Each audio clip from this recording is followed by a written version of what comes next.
Kita kembali bertemu di antara taman-taman surga, berkumpul kembali di majelis ilmu yang ini merupakan nikmat yang sangat luar biasa dan merupakan suatu tanda Allah inginkan kebaikan kepada kita. Nabi SAW bersabda, "May yuridillahu bihi khairan yufaqihu fid din." Barang siapa yang Allah inginkan kebaikan pada dirinya, niscaya Allah Subhanahu wa taala akan menjadikan dia paham dalam urusan agamanya. Dan tidak mungkin seorang bisa paham kecuali dengan belajar. Maka tatkala Allah mudahkan seseorang untuk belajar, kemudian cinta kepada majelis ilmu, ini merupakan tanda kebaikan yang Allah inginkan kepada dirinya. Kemudian kita bersyukur kepada Allah Subhanahu wa taala, banyak di antara nikmat yang Allah berikan kepada kita, bahkan sebelum kita memintanya. Allah berikan kita kehidupan, Allah berikan kita kesehatan, Allah berikan kita organ-organ yang berfungsi dengan baik. Maka begitu banyak nikmat Allah. Kemudian Allah berikan kita keluarga, Allah berikan kita istri, Allah berikan kita anak dan sebagainya. Yang betullah Allah Subhanahu wa taala mengatakan di dalam Al-Qur'an berkaitan dengan nikmat yang Allah berikan kepada kita, kalau kita berusaha menghitungnya maka tidak akan sanggup. Allah Subhanahu wa taala mengatakan, "Wa in ta'uddu ni'matallahi la tuhsuha." Sekiranya kalian berusaha mencoba untuk menghitung nikmat yang Allah berikan kepada kalian, maka tidak akan sanggup, kata Allah Subhanahu wa taala.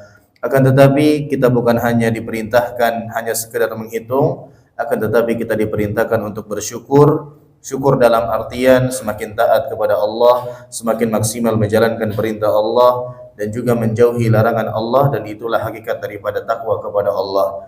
Yang bersyukur kepada Allah, Allah akan tambah. La in syakartum la azidannakum wa la in kafartum inna azabi lasyadid. Dan yang kufur maka sungguh azab Allah Subhanahu wa taala sangatlah pedih. Jemaah yang dimuliakan Allah Subhanahu wa taala, teman-teman yang dimuliakan Allah Subhanahu wa taala, kita bertemu kembali di kajian kita yang mana insyaallah pada hari ini kita akan membahas tentang judul interaksi yang ideal antar sesama kita. Tidak kita pungkiri teman-teman sekalian, manusia adalah makhluk sosial. Manusia tidak bisa hidup sendirian. Manusia membutuhkan teman, entah teman secara spesifik atau teman secara umum. Di antara buktinya adalah Nabi Adam alaihi salam adalah manusia yang pertama diciptakan oleh Allah Subhanahu wa taala. Kemudian tatkala Allah menciptakannya hanya seorang diri, kemudian timbullah rasa kesepian pada dirinya. Kemudian Allah Subhanahu wa taala menciptakan kawan bagi dirinya yang tidak lain dan tidak bukan adalah istrinya, yaitu Hawa. Kemudian beranak pinak dan sebagainya, sehingga banyaklah manusia di permukaan bumi ini. Kemudian jemaah sekalian yang dimuliakan Allah Subhanahu wa taala, di antara bukti lainnya adalah diri kita. Ya, kita butuh kepada kawan, entah itu kawan hidup yaitu istri kita yang di rumah, atau keluarga kita, family kita, atau mungkin secara umum yaitu teman-teman kita di tempat kerja, atau mungkin kawan-kawan kita di sekitar rumah dan sebagainya. Intinya manusia adalah makhluk sosial. Oleh karena itu, seseorang tidak boleh berpikiran, dan ini merupakan syubhat yang ada pada kaum muslimin, jangan sampai seorang itu hanya memikirkan hubungannya kepada Allah, tetapi tidak memikirkan hubungannya antar sesama manusia. Seperti misalnya ada yang mengatakan bahwasanya, kenapa kalian seperti ini? Kenapa kamu tidak bergaul? Kenapa kamu tidak mendekati teman-temanmu? Kenapa seperti ini? Atau mungkin kenapa kamu melakukan perihal yang buruk? Kenapa akhlakmu kurang baik? Terus kemudian dia menjawab, tidak ada masalah saya buruk kepada manusia, yang penting saya kepada Allah baik. Ini merupakan syubhat. Karena sejatinya ya banyak keutamaan orang-orang yang bergaul dengan baik di permukaan bumi ini. Allah Subhanahu wa taala sendiri memerintahkan kita untuk menjaga beberapa ikatan. Dan di antara yang masyhur di telinga kita adalah hablum minallah wa hablum minan nas. Kita jaga hubungan kita dengan Allah, kemudian kita jaga hubungan kita dengan manusia. Artinya, orang yang baik keimanannya bukan berarti dia hanya baik hubungannya dengan Allah, tetapi sesama manusia dia tidak perhatikan. Kita bisa lihat Nabi SAW yang merupakan suri tauladan kita. Nabi SAW bergaul. Bahkan Nabi SAW saking baiknya bergaulnya beliau kepada masyarakat, orang-orang kafir mengakui akan kebaikan Nabi SAW. Orang-orang kafir Quraisy mengakui akhlak Nabi SAW dan sebagainya. Bahkan beliau mendapatkan julukan Al-Amin, orang yang amanah, orang yang terpercaya dan sebagainya. Intinya jemaah sekalian, teman-teman yang dimuliakan Allah Subhanahu wa taala, kita perlu untuk berusaha bagaimana agar kita memiliki akhlak yang baik, agar kita memiliki peringkat yang baik, agar hubungan kita bukan hanya baik kepada Allah tetapi juga baik kepada antar sesama kita manusia. Mau diganti kan? Ya.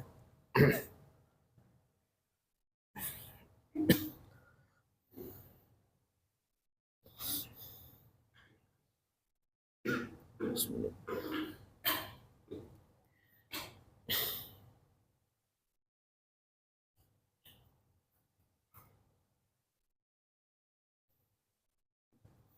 Ya. Syukur.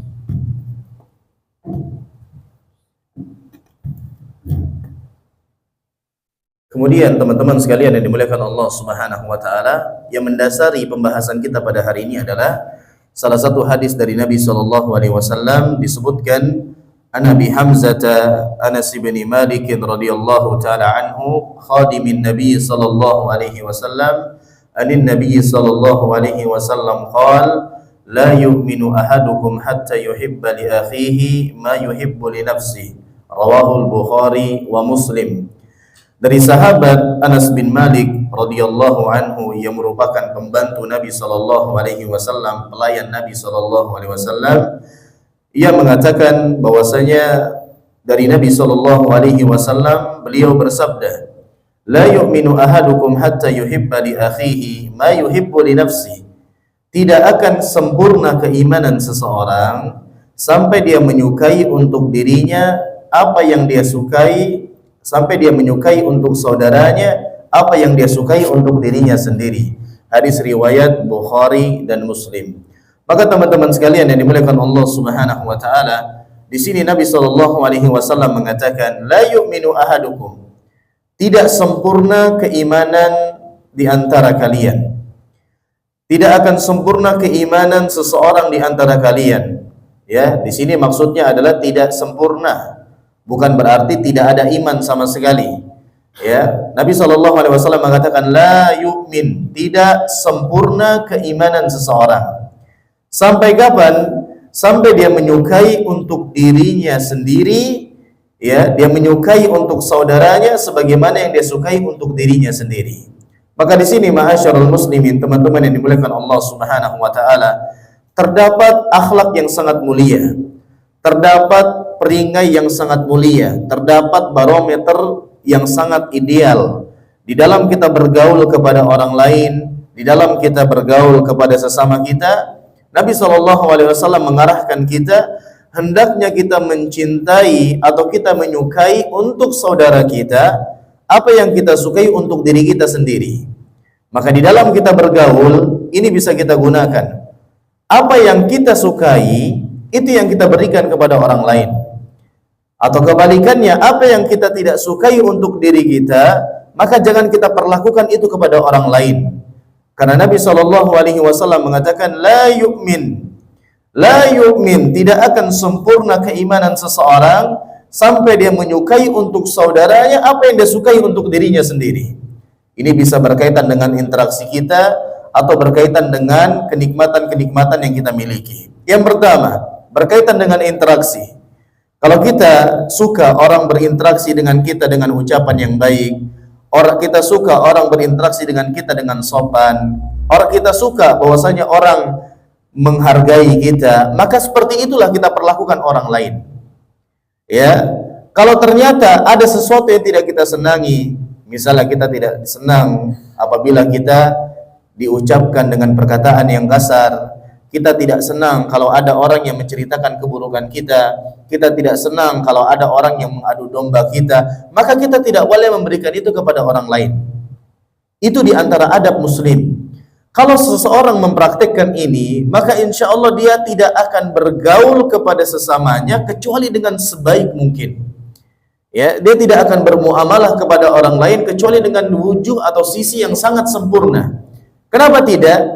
Sebelum dia berbuat, dia akan memikirkan, apabila saya melakukan ini, kira-kira diri saya menyukai apa tidak? Kalau diri saya menyukai, maka silahkan lakukan. Tapi kalau dia ingin melakukan perihal keburukan, dia akan memikirkan terlebih dahulu. Sekiranya saya yang diperlakukan seperti ini, kira-kira saya suka apa tidak? Kalau ternyata saya tidak suka, maka jangan berikan itu kepada orang lain. Nah, ini simpel saja, ya, agar kita bisa bergaul dengan ideal. Apa kaidahnya dari Nabi SAW?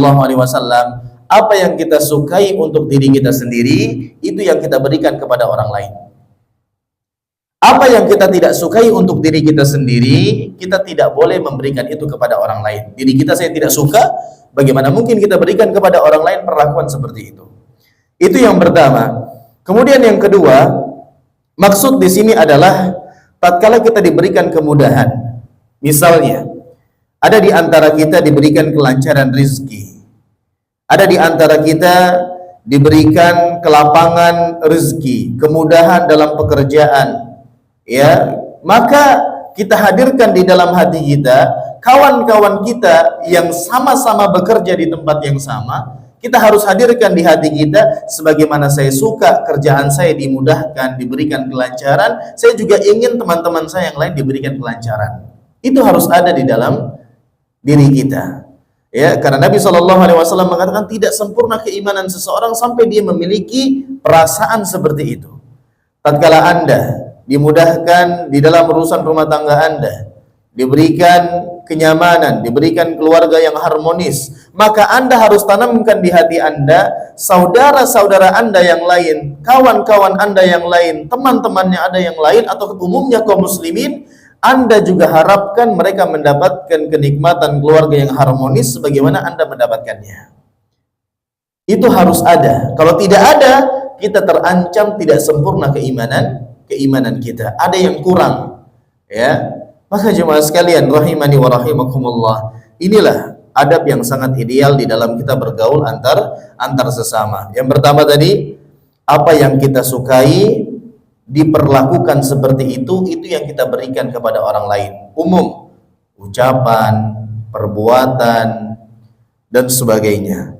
Kemudian apa yang kita tidak sukai untuk diri kita, jangan kita lakukan orang lain seperti itu. Ya, jangan kita berbuat seperti itu. Toh diri kita saja tidak senang diperlakukan seperti itu, kok kita lakukan orang lain seperti itu? Contoh kecilnya, di antara tempat kerja yang sangat besar kemungkinan terjadi proses ghibah. Ghibah itu adalah menceritakan aib saudaranya, menceritakan sesuatu yang saudaranya tidak senang diceritakan. Maka sebagaimana kita tidak senang dilakukan seperti itu, digibahin, maka kita tidak boleh menggibahin orang lain. Ini contoh sederhananya dan bisa dipraktikkan kepada segala perbuatan. Yang baik kita senangi maka berikan kepada orang lain, yang buruk yang kita tidak senangi maka jangan sampai kita perlakukan orang lain seperti itu. Kemudian yang kedua, terhadap nikmat-nikmat Allah Subhanahu wa taala, kita harus menata hati kita. Kalau kita mendapatkan kebaikan, kalau kita mendapatkan kemudahan, kalau kita mendapatkan nikmat, dengan tanda sempurnanya keimanan kita harus hadir di hati kita, saya dimudahkan dalam perihal ini, saya juga mengharapkan orang-orang lain dimudahkan sama seperti saya dimudahkan. Jadi tidak ada lagi hasad, tidak ada lagi iri dengki, tidak ada lagi ingin lebih dari orang lain. Semuanya berjalan dengan balance kalau kita memiliki sifat seperti ini, yaitu kita hadirkan, kita diberikan kemudahan, maka saya ingin teman saya seperti itu. Saya diberikan nikmat, kelancaran rezeki, saya ingin orang lain seperti itu.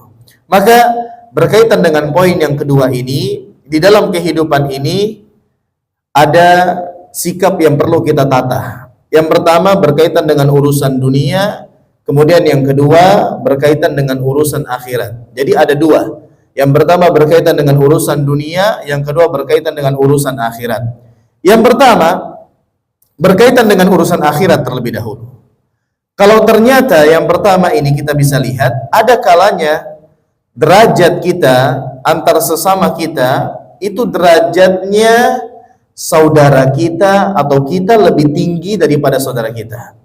Jadi misalnya dari sisi akhirat, dari sisi agama, mungkin kita lebih dulu hijrah daripada orang lain, sehingga kita memiliki kelebihan dari sisi agama. Misalnya hafal 30 juz atau hafal juz 30, sementara teman kita hanya hafal trikul, qul a'udzu birabbil falaq, qul a'udzu birabbin nas, qul huwallahu ahad. Kalau seperti ini keadaannya, kita lebih unggul dari saudara kita dari sisi agama, harus ada di hati kita, saya berharap saudara saya tersebut bisa seperti saya. Itu harus ada. Minimal harus sama seperti saya. Tapi ada yang lebih tinggi lagi derajatnya, adalah kita menginginkan orang lain lebih dari kita. Tetapi itu tidak wajib, minimal harus ada di hati kita, kalau kita seperti itu, saya ingin juga orang lain sama seperti saya. Kalau ternyata kita diberikan kemudahan menjaga sholat 5 waktu, menjaga ibadah, maka kita hadirkan di hati kita, ada teman kita yang tidak seistiqomah kita hadirkan di hati kita, saya juga ingin teman saya tersebut diberikan kemudahan dalam ibadah sholat sama seperti saya diberikan kemudahan. Itu kalau derajat kita lebih tinggi. Kemudian yang kedua, kalau derajat kita itu sama, mungkin sama-sama hijrah, sama-sama taubat, ya, sama-sama satu masjid misalnya, sholatnya juga sama, kurang lebih aja, maka tidak ada masalah. Kalau posisi kita itu sama, kecenderungan untuk iri, dengki, hasad itu tidak ada. Kemudian yang ketiga, kalau ternyata teman kita lebih dari kita, kan seperti itu. Kita baru hafal tadi trikul, teman kita sudah hafal juz 30, 29, banyak hafalannya. Maka kita di bawah teman kita ini, bagaimana sikap kita? Maka sikap kita boleh iri, tapi yang dibolehkan. Bagaimana caranya? Kita inginkan seperti dia, diberikan kemudahan bisa memiliki agama yang baik seperti dia teman kita tadi, tanpa membenci apa yang telah Allah berikan kepada teman kita. Itu dibolehkan. Jadi kalau hasad itu tidak boleh. Apa itu hasad? Orang benci tatkala saudaranya mendapatkan nikmat, itu nggak boleh. Tetapi berkaitan dengan ketaatan, kita bisa melihat ada orang yang lebih soleh dari kita, ada orang yang lebih taat daripada kita. Ada hasad yang dibolehkan apabila di ranah ketaatan. Dengan catatan, kita inginkan orang tersebut tetap baik, tetap istiqomah, nikmatnya tetap dijaga, dan saya juga ingin seperti dia, termotivasi. Itu dibolehkan. Makanya para sahabat mereka berlomba-lomba dalam kebaikan. Ya, fastabiqul khairat, kata Allah Subhanahu wa taala. Maka dalam urusan agama, kalau teman kita lebih daripada kita, maka tidak ada masalah, kita termotivasi bisa sama seperti dia atau bahkan melebihinya. Tidak ada masalah, karena urusan akhirat kita diperintahkan untuk berlomba-lomba. Sekarang kalau perkara dunia, keadaan yang pertama, ada kalanya kita lebih daripada saudara kita. Misalnya kita lebih baik secara finansial, kita punya kendaraan yang lebih baik daripada saudara kita levelnya di bawah kita. Bagaimana kita harus menata hati? Menghamalkan hadis ini. Saya juga ingin saudara saya, teman-teman saya, dan umumnya kaum muslimin diberikan kemudahan sebagaimana saya diberikan kemudahan. Barulah Anda mengamalkan hadis ini. Karena Nabi mengatakan tidak sempurna keimanan seseorang sampai dia menyukai untuk orang lain apa yang dia sukai untuk dirinya sendiri. Maka hadirkan, kalau Anda memiliki teman yang dari sisi dunia di bawah Anda, hadirkan di hati Anda ingin orang tersebut, teman Anda juga sama seperti Anda diberikan kemudahan. Agar apa? Agar sempurna keimanan kita. Kemudian yang kedua, ada kalanya dunia kita dengan teman kita sama saja. Kurang lebih aja, satu tempat kerja, apalagi satu tim, gajinya sama, liburnya sama, maka tidak ada masalah. Kalau level kita dari sisi dunia itu sama dengan saudara kita, hasad, iri, dengki itu kecil. Kemungkinannya kecil. Kenapa? Karena tidak ada perbedaan di antara kita. Terus kemudian yang ketiga, keadaan yang ketiga, ada kalanya teman kita lebih di atas kita levelnya dari sisi dunia. Dia punya mobil, dia punya rumah, kita masih jadi kontraktor, kontrak sana, kontrak sini, kita masih naik sepeda motor. Bagaimana kita menata hati? Apakah kita harus sama seperti dia atau tidak? Maka di sini perlu dirinci. Kalau hanya ingin sama seperti dia gara-gara dunia semata, itu tercelah. Itu tercelah. Kita lihat orang kaya terkagum-kagum ingin seperti dia, itu tercelah. Kalau hanya niatan dunia, lihat orang nomor kaya kesekian ingin seperti dia gara-gara semata-mata urusan dunia, itu tercelah. Yang dibolehkan bagaimana? Kita dompleng dia dengan tujuan akhirat. Saya ingin seperti orang tersebut, dimudahkan dari sisi harta. Kalau saya mendapatkan kemudahan seperti orang tersebut, saya akan lakukan ibadah. Karena di antara ibadah ada yang butuh harta, seperti berhaji, butuh uang yang lebih, yang banyak. Seperti umroh, memberangkatkan orang tua umroh, bersedekah, berinfak, itu butuh harta. Maka nggak ada masalah kalau ternyata niat kita didompleng dengan tujuan akhirat. Ya Allah, itu orang Engkau mudahkan dalam sisi rezeki, berkahilah rezeki dia, dan semoga aku bisa seperti dia dan aku bisa ibadah kepadamu. Nah, itu dibolehkan. Maka teman-teman sekalian yang dimuliakan Allah Subhanahu wa taala, inilah barometer kita dalam bergaul kepada siapa saja, kepada istri kita, kepada anak-anak kita, kepada teman kita, atau kepada atasan kita, kepada bawahan kita, kepada tim kita. Apa kaidahnya? Hendaknya kita memberikan apa yang kita sukai kepada mereka. Jangan sampai kita memberikan sesuatu yang diri kita sendiri tidak sukai kepada mereka. Suami ingin dihargai istri, maka hargai istri. Suami ingin istrinya berbuat ramah kepada dia, maka ramah kepada istri. Suami ingin diperlakukan dengan baik di hadapan teman-temannya, maka jaga martabat istri di hadapan teman-teman istri. Seperti itu. Ya. Kemudian kalau ternyata suami tidak suka istrinya berkata kasar, maka jangan berkata kasar kepada istri. Suami tidak ingin dibentak-bentak, maka jangan bentak istri. Nah, seperti itu. Ini kita amalkan kepada teman, kepada atasan, kepada kawan-kawan semuanya. Maka insya Allah ini akan membantu kita untuk bisa bergaul dengan sebaik mungkin. Karena kita diperintahkan bukan hanya menjaga hubungan kita kepada Allah, tetapi juga menjaga hubungan kita kepada manusia. Bahkan Nabi SAW bersabda, akmalul mu'minina imanan ahsanuhum khuluqah. Orang yang paling sempurna keimanannya, siapa mereka? Yang paling baik akhlaknya. Maka semoga Allah berikan kita akhlak yang baik, Allah berikan kita peringkat yang baik, sehingga kita bisa berhubungan dengan baik kepada sesama manusia, kita bisa menyayangi manusia.